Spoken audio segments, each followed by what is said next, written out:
Kita masuk ke Museum Multatuli, Rangkas Bitung.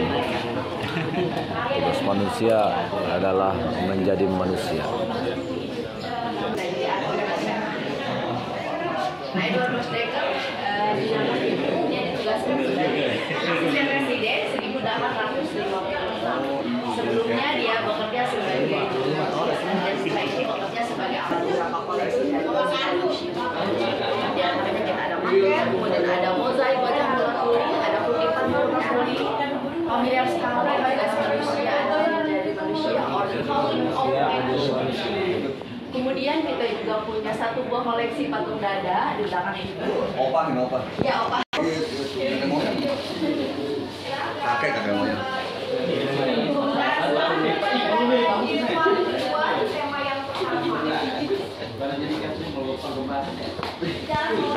Mula kedatangan bangsa Belanda ke Banten.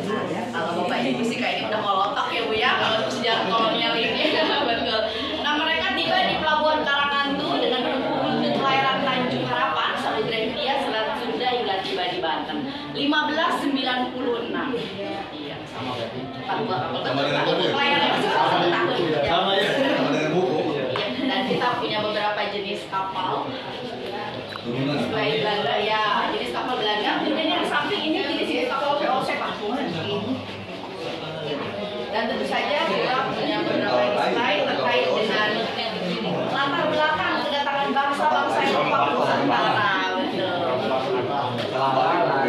Tidak terlalu harus diceritakan ini karena Bapak Ibu pasti sudah tahu. Belum.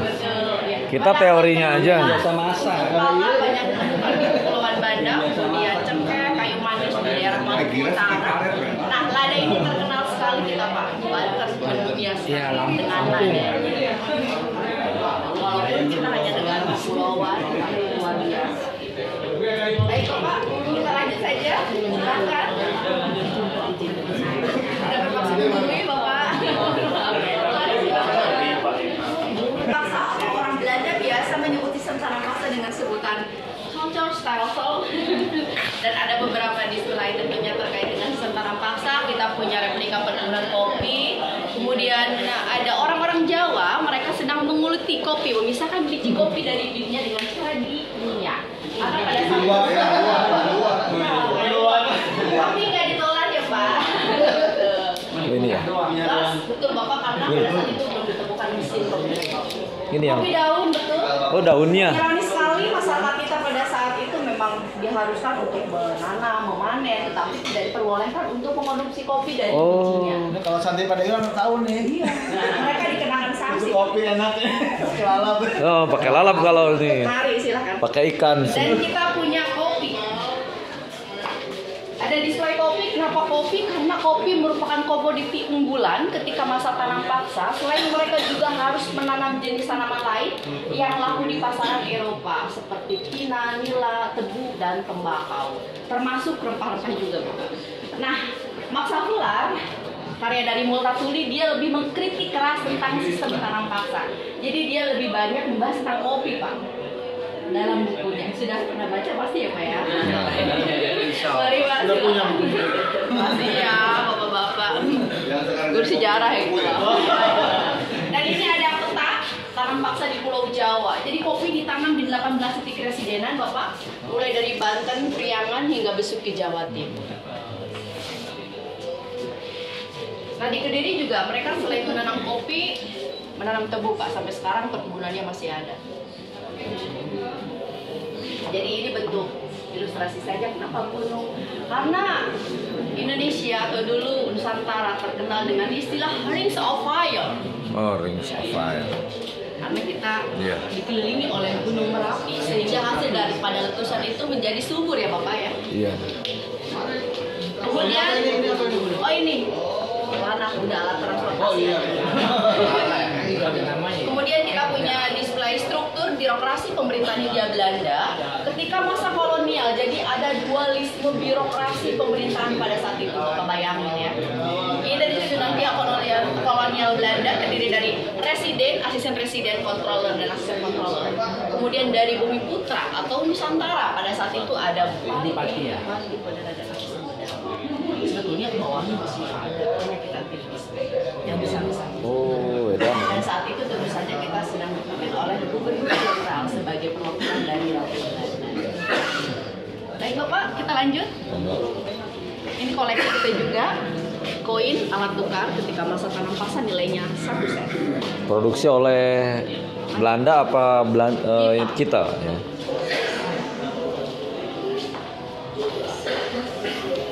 Duduk, Bapak silakan. Jika berkenan, kalau enggak berdiri aja nggak apa-apa. Baik, sekarang kita berada di ruang Multatuli. Jadi ruang Multatuli ini ditempatkan di antara ruang kolonial dan anti kolonial karena sosok Multatuli ini dianggap sebagai tokoh pergerakan melalui mahakaryanya Max Havelaar.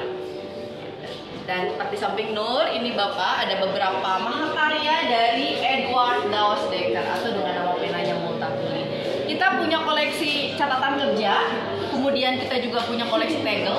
Ada roman yang diterjemahkan ke dalam bahasa Prancis 1876. Nah, kita juga punya koleksi yang lebih tua, Pak. 1868 yang diterjemahkan ke dalam bahasa Inggris. Maaf ya, Pak ya, agak belibet. Ya, sekarang sedang dipinjam oleh Museum Nasional untuk pameran di Qatar. Kemudian ini ide-ide Multatuli dan ada brieven. Brief itu dalam bahasa Belanda artinya amplop, maksudnya surat menyurat. Surat menyurat, Stadblad. Dan di sini ada beberapa tokoh nasional, diantaranya ada Pramudia Anantatur, Mas Rijal, Ahmad Subarjo, termasuk presiden kita juga yang pertama, dia juga salah satu pengagum dari Multatuli, Bapak. Jadi mungkin kalau bahasa marketing dia bilang itu lebih ke testimoni lah, seperti itu. Baik, kita lanjut tuh Pak, silakan. Kita masuk ke ruang Banten. Di sini bercerita tentu saja mengenai tentang proses jalannya kemerdekaan. Dan di sini bercerita mengenai beberapa bentuk perlawanan masyarakat kita melawan pihak kolonial Belanda. Di antaranya ada peristiwa Haji Wakia 1854, ada peristiwa Nyimas Gamparan 1829. Nah, beliau nama aslinya, misalnya udah pasti udah tahu ya Bapak ya. Lupa. Misalnya ya, beliau berasal dari kota Melayu. Beliau melakukan perlawanan kepada pihak kolonial Belanda pada saat itu karena menolak sistem tanam paksa dengan memimpin 30 milisi perempuan pada saat itu. Dan akhirnya pihak kolonial pun mencari juga nih Pak sosok yang bisa mengimbangi daripada kekuatan Nyimas Gamparan. Dan akhirnya di perlawanan yang ketiga, Nyimas Gamparan dan pasukannya berhasil dipadamkan oleh pasukan dari Raden Temenggung Adipati Kartanegara. Yang pada saat itu beliau sedang bekerja sebagai demang di Jasinebogor. Dengan sesama kita juga ya. Demang itu beda. Di bawah. Di bawah camat. Di bawah camat. Oh, camat ya, berarti Kayak lurah. Lurah, Demang lurah ya. Kemudian selanjutnya peristiwa pemberontakan petani Banten 1888. Nah, peristiwa ini lebih terkenal dengan sebutan Geger Cilegon, Bapak. Ya. Betul. Ada bukunya ya, dari satu tahun overnya merah ya Pak ya. Ya. Dan peristiwa ini terjadi di latar belakang ini terkait dengan meletusnya Gunung Krakatau. 1883. 83 Pak. Iya. 1883 dan peristiwa tersebut. ya, Oh, bukan sampai ke Cina ya Pak ya. Tambora ya. Tapi memang pihak kolonial pada saat itu malah menaikkan harga dan akhirnya para petani yang dipimpin oleh Haji Wasit pada saat itu mereka melakukan perlawanan kepada pihak kolonial Belanda karena mereka berkeinginan yang pertama mereka ingin menurunkan harga, yang kedua mereka berkeinginan untuk mendirikan Kesultanan Banten kembali karena sebelumnya sudah diporak-porandakan oleh pihak kolonial Belanda. Sedih cabut. Dan banyak sih poin-poinnya. Kemudian selanjutnya mereka juga berkeinginan untuk bisa kembali mengumandangkan azan melalui pengeras suara Pak, karena nggak boleh. Dan hukuman gantung ini merupakan bentuk peristiwa dari pemberontakan petani Banten karena beberapa di antara para petani ini mereka banyak sekali yang ditangkap kemudian dihukum mati dengan cara digantung. Haji Wasit Oh. yang sifatnya sudah lebih modern. Nah ini, aduh, ini mah makanannya bapak-bapak ibu semua ya. Peristiwa ini sudah biasa. Bapak, tentu saja pembahasannya kita lebih Lebak ya. sejarah yang terjadi di Kabupaten Khusus Lebak. Dari awal mulai terbentuknya Kabupaten Lebak 2 Desember 1828 yang pada saat itu kita dipimpin oleh bupati pertama yang bernama Pangeran Sanjaya atau lebih terkenal dengan sebutan Raden Zamil. Nah, beliau menjabat bupati hanya 3 tahun saja. Dan setelah itu digantikan oleh bupati kedua yaitu Raden Temenggung Adipati Kartanegara. Nah, beliau merupakan bupati terlama nih Bapak di Kabupaten Lebak. Beliau menjabat sejak 1830 hingga 1865. Jadi 35 tahun Bapak. Bus. Awet muda ya berarti.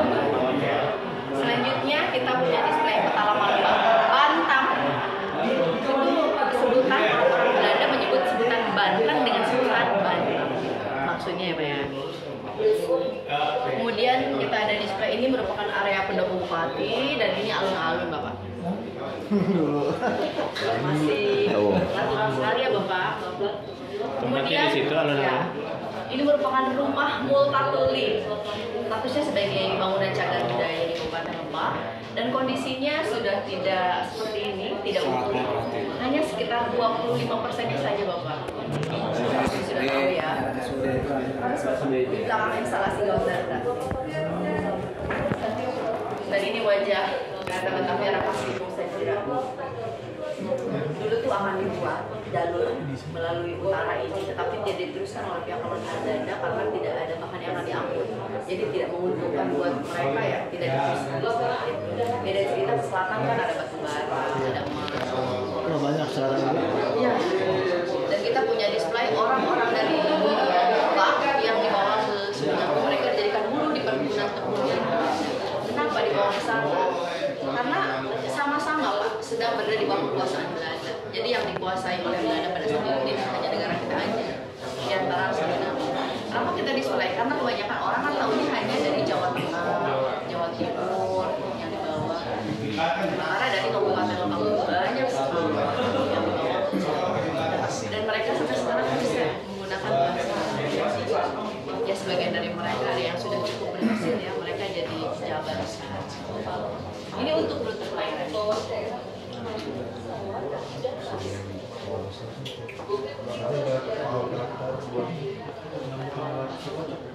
Pabrik minyak Misoli Bapak ada di belakang bisa ya. Betul. Bioskop ya kalau sekarang. Ya seperti ini dulu. Kalau sekarang sudah nggak ada ya Pak ya. Jadi memanfaatkan kelapa yang begitu melimpah di Kabupaten Lebak. Jadi Kabupaten Lebak ini Bapak sebetulnya terkenal dengan hasil kelapanya. Makanya dalam roman Tafelar itu lebih terkenal Rangkas Bitung ya dibandingkan dengan Lebaknya. Lebaknya. Nah, salah satunya kita punya minyak terbesar di Asia pada masa itu.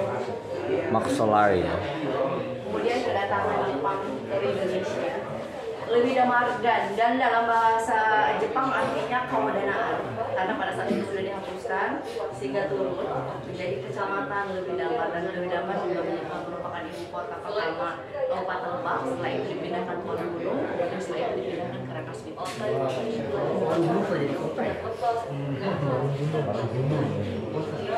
Jadi kalau kita lihat dari sumber evidensinya daya alam, kalau orang-orang Belanda kan mereka datang ke kita ingin mendapatkan apa? Kalau orang Jepang kira-kira pengen apa? Pasti udah tahu ya. Ya mereka ingin mendapatkan minyak. Makanya mereka rutenya nggak sama seperti Belanda. Mereka datangnya ke Tarakan, Balikpapan, yang dia Kalimantan karena di sana banyak sekali Banyak minyak, ya betul. Perbedaannya Jepang kesini mencari minyak berbeda dengan Belanda yang mencari rempah-rempah. Jawa, iya. Iya betul. Kemudian kita merdeka ya Pak ya, 1945 dan setelah itu terjadi peristiwa revolusi sosial di Bali. Beliau merupakan bupati Solo Kabupaten Lebak, ya dia dari kolonial mereka ingin menghapuskan birokrasi bersih dari praktek kolonialisme. Dan disambut momen ini merupakan bentuk aktualisasi daripada peristiwa revolusi sosial itu. Saya yang meninggal yang Iya. di sisi Pakarangan, Sisi. jembatan Cimahi. Oh, udah pasti pengen. Pasti udah.